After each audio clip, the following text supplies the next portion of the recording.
आजोबा तुमचं पूर्ण नाव काय आहे? मारुती नामदेव डोळस. बर.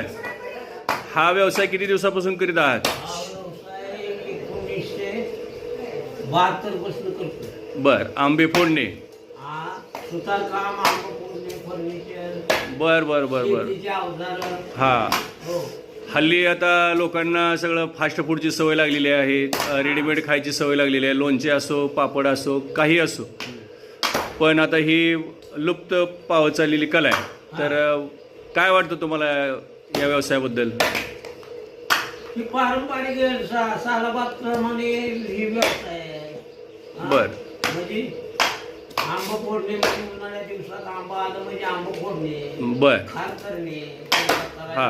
तर खार हा दीर्घकाळ टिकतो निश्चितच, आणि घरी केलेलं कधीही चांगलंच असतं. हा. तर खाराचा आंबा कसा ओळखता तुम्ही? खाराचा आंबा फोडून आंबट असला हां. तर ती खाराचा आंबा, आणि गोड लागला तर ती खाराचा आंबा नाही. बरं. अजून काय दुसरं काय अजून ओळखण्याचं चिन्ह? ओळखण्याची चिन्ह खाराच्या आंब्याची साल पातळ असते. हां. हा. आणि हा एका आंब्याच्या सरासरी किती फोडी करता तुम्ही? एका आंब्याच्या 8 एका आंब्याच्या झाले 8. हां. हा. आणि मोठा आंबा असला तर 10-12 करतो. बरं बरं बरं बरं.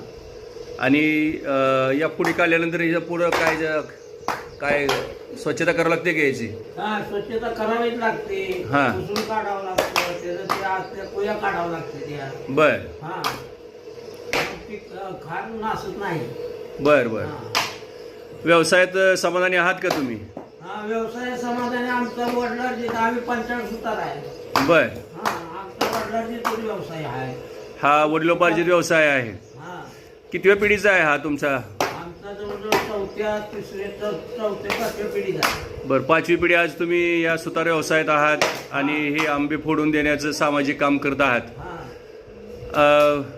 एक कलेवर प्रेम करणारी माणसं आहात तुम्ही. हा. अजून काय वाटतं तुम्हाला या व्यवसायाबद्दल? व्यवसाय आमचा बलुतेदार व्यवसाय, म्हणजे सुतार पंचाळ असल्या. हां. 12 बलुती पद्धती पूर्वापार चालत आलेली आहे. बैलगाडी हे अवजार चालू. हां. शेती अवजार आधुनिक शेती तंत्रज्ञान आलं, त्यातही तुम्ही सुतारकीचा व्यवसाय चालू ठेवलेला आहे. धाब्याची गरज होती, इमारती बांधत होतो. हो. इमला. हा.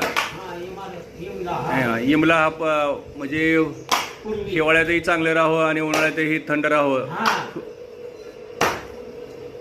लाकडी बांधकाम. तर अतिशय चांगल्या प्रकारचं लोणचं निश्चितच तयार होईल आणि चांगल्या पद्धतीने आपण फोडून देत आहात. हा.